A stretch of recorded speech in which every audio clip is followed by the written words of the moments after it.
Cincin amis di jari manis. Kabut pagi masih menyelimuti desa ketika teriakan itu memecah kesunyian.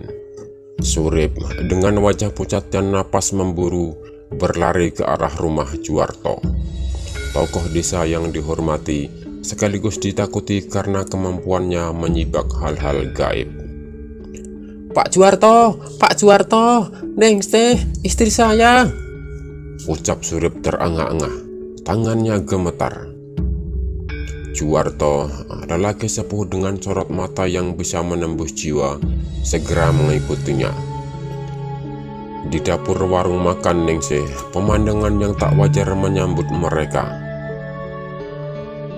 Ningsih tergeletak terlentang di lantai dingin, yang membuat bulu kuduk berdiri. Wajahnya terlihat sangat damai, seolah-olah dia hanya tertidur lelap di antara genangan kuah sayur yang berceceran dari panci yang terjatuh. Tidak ada ekspresi kesakitan, tidak ada jejak perlawanan, hanya kematian yang datang terlalu tenang. Surip dengan suara serak penuh penyesalan mengaku pada Juwarto dan tetangga yang berkerumun semalam mereka bertengkar hebat. Soal harta warisan orang tuanya, Pak. Dia tak mau saya pakai untuk melunasi hutang. Saya marah, tapi saya tak mungkin membunuhnya. Dia istri saya. Ratap Surip, tangisannya pecah. Tapi Juwarto diam. Matanya yang tajam menyapu seluruh ruangan, hingga pada sesuatu berkilau di jari manis jenazah Ningsih. Sebuah cincin perak dengan ukiran rumit, sesuatu yang belum pernah dilihatnya sebelumnya. Saat ia mendekat untuk memeriksa, sebuah aroma menusuk memenuhi lubang hidungnya. Bau amis. Bau amis. Tapi bukan bau amis ikan atau daging busuk, tapi amis yang aneh, menusuk, dan terasa tua. Batu itu berasal dari batu cincin ini. Surip, dari mana nih saya dapat cincin ini? Tanya Juwarto suram. Dia bilang dapat dari Tarjo, si pandai besi. Katanya pesanan khusus. Jawab Surip sambil menyeka air mata. Juwarto pergi menemui Tarjo, seorang pandai besi penyendiri yang tinggal di ujung desa. Tarjo dengan tubuh kekar dan mata sipit mengaku membuat cincin itu atas permintaan Ningsih. Dia minta dibuatkan cincin penangkal, Pak. Katanya dia merasa ada yang mengincarnya. Saya cuma kasih yang dia minta, kata Tarjo singkat. Tapi ada kegelisahan dalam nadanya. Sementara itu, bisik-bisik di desa mulai mengarah pada Kartika, si janda cantik. Perempuan itu bagai bunga yang menarik banyak kumbang, termasuk Surip. Beberapa orang melihat Surip kerap berkunjung ke rumah Kartika ketika larut malam.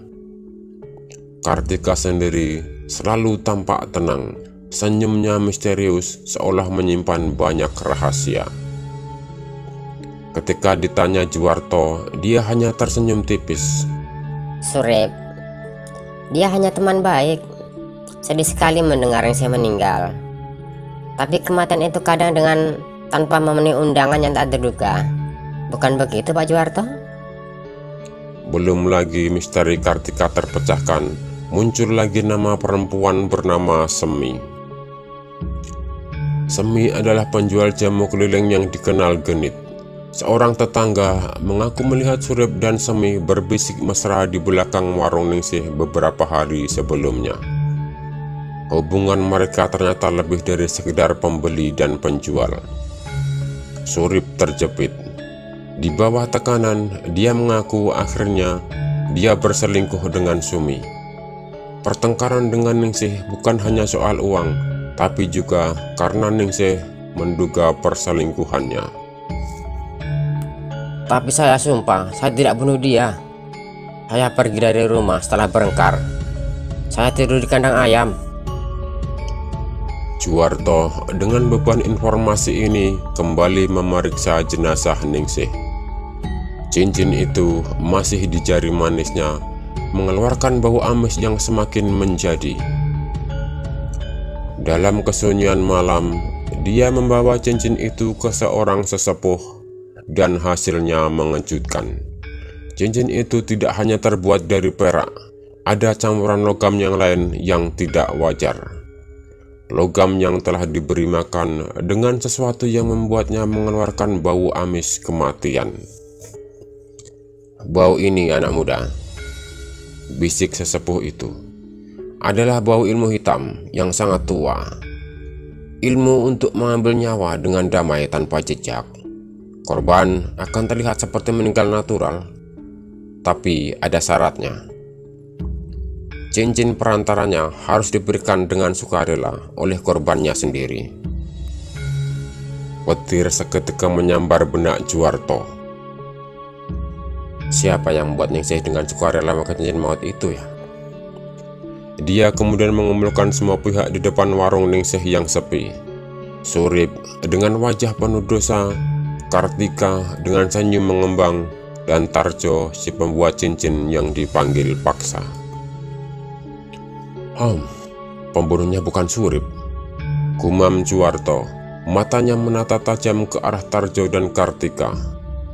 Meski dia berselingkuh dan serakah, dia tidak punya nyali untuk membunuh, apalagi dengan cara seperti ini. Lalu pandangannya beralih ke Kartika. "Dan kamu, Kartika? Kamu memang punya motif ingin memiliki Surip seutuhnya, tapi kau tidak punya akses untuk membuat Ningsih memakai cincin itu." Akhirnya, tatapan Juwarto menancap di tubuh Tarjo yang kaku. "Hanya kamu, Tarjo, si pembuat cincin, yang bisa melakukannya. Tapi, apa motifmu?" Tiba-tiba, Kartika tertawa getir. Motifnya Pak Juwarto, cinta buta dan dendam yang terpendam selama belasan tahun. Semua mata tertuju padanya. Tarjo adalah kakak kandung Ningsih. Dulu, orang tua mereka meninggalkan warisan yang seharusnya dibagi dua. Tapi Ningsih dengan kecerdikannya mengambil semua warisan itu untuk modal warungnya, meninggalkan Tarjo yang miskin dan terpaksa jadi pandai besi. Tarjo gemetar, air matanya meleleh. Dia telah menghancurkan hidupku. Aku tidak bisa menikah. Hidupku sengsara, sementara dia sukses. Aku ingin dia merasakan kehilangan seperti yang aku rasa, teriaknya. Aku buatkan cincin itu. Ku bilang itu adalah jimat pelindung warung dari santet. Dia memakainya dengan sukarela. Kemudian dia percaya padaku karena aku adalah kakaknya sendiri. Tarjo mengaku bahwa ilmu hitam itu didapatkannya dari seorang dukun dengan imbalan seluruh tabungannya. Cincin itu telah dicelupkan dalam ramuan khusus selama berhari-hari, menyerap energi kematian sebelum diberikan kepada Ningsih. Bau amis itu adalah aroma kematian yang melekat pada logamnya. Kau bunuh adikmu sendiri? Demi uang dan dendam? Bisik Juwarto pilu.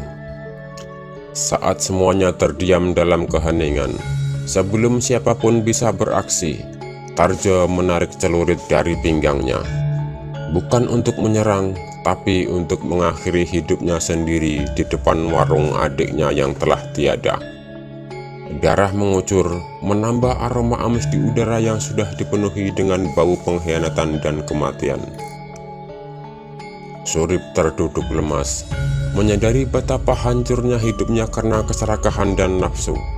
Di jari manis jenazah istrinya, cincin perak itu masih membara dengan bau amis yang tak akan pernah hilang, mengingatkan semua orang bahwa racun terbuat bisa berasal dari siapapun, bahkan dari darah sendiri. Dan di desa yang sunyi itu, hantu dendam keluarga telah menorehkan luka yang dalam, lebih dalam dari sayatan celurit manapun.